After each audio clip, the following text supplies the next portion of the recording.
C'est un drame pour la planète, c'est un drame pour l'humanité et pourtant on continue. La surconsommation, la suralimentation. Attention, je ne dis pas que vous mangez trop et que vous êtes gros. Non. Vous avez tous déjà vu la caricature où l'on voit un gros Américain avec de nombreux objets coûtant souvent trop cher.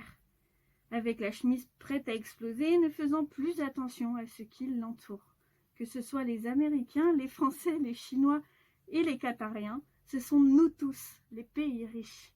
La surconsommation détruit la faune et la flore, elle retire l'humanité et exploite dans les pays les plus pauvres, les plus faibles. Incapables de troquer le moindre morceau de notre confort. Alors oui, pour certains d'entre nous, les choses bougent doucement et les mentalités évoluent, et heureusement. Mais si personne ne bouge, l'humanité est finie. Mais malheureusement, beaucoup préfèrent l'ignorer. Le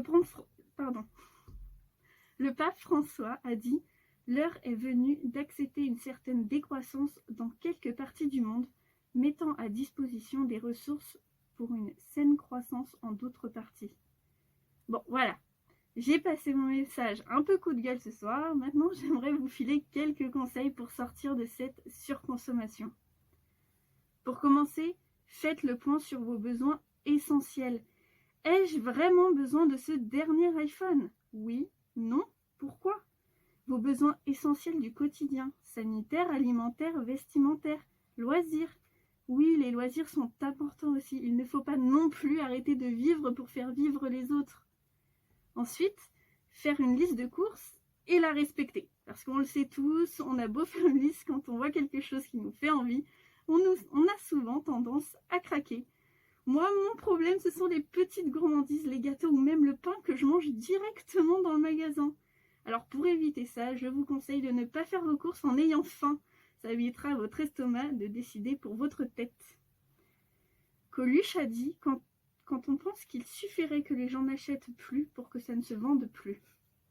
Cette phrase prend tout son sens par les temps qui courent. Et oui, si nous arrêtions de consommer de l'huile de palme, produite grâce à la déforestation de l'Amazonie, si on ne consommait plus tous ces produits qui plus est ne sont pas bons pour la santé, il n'y aurait plus besoin de déforester. Si nous arrêtions d'acheter du coton, mais plutôt utiliser des disques réutilisables, par exemple, un produit qui pollue énormément et qui demande une surexploitation des terres et des hommes sous-payés. Vous avez compris le principe. La solution, trouver une alternative réutilisable. Si ce n'est pas possible, privilégiez les produits éco-conçus. Je vous explique ce que c'est, on a tous une idée, mais soyons clairs. Les produits éco-conçus sont des produits conçus en prenant compte de toute la chaîne de production, en respectant au mieux l'environnement. Donc, évitez les produits à base de l'huile de palme. Vous pouvez aussi limiter les produits à usage unique. Je vous le rappelle, préférez les produits locaux, en tout cas made in France, et consommez des fruits et légumes de saison. S'il vous plaît, je sais que vous aimez autant que moi la beauté des paysages que nous offre la nature. Les animaux qui la composent, chiens, chats, chevaux, abeilles, araignées, girafes, lamas, poissons, tortues, et j'en oublie des centaines de milliers. Arrêtons d'être égoïstes. Pensons à l'avenir, à ces enfants qui ne pourront jamais sentir une fleur dans un champ. C'est ça notre avenir? Moi, j'aime me balader dans la forêt, j'y allais souvent avec les animaux qui partagent ou partageaient ma vie. Aujourd'hui, pour mon plus grand malheur, cette forêt est en train de se faire tronçonner.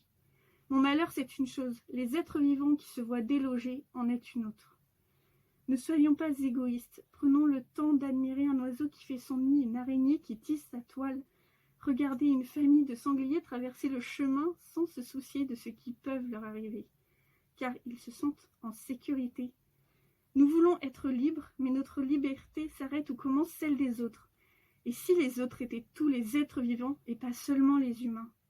Vous le savez, prendre soin de la faune et de la flore, c'est prendre soin de nous-mêmes. Je compte sur vous pour faire du mieux que vous pouvez, profiter et admirer.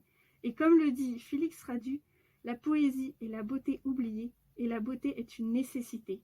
Toute chose peut être poésie, tout dépend de la manière dont tu la regardes. Merci beaucoup, Maxime.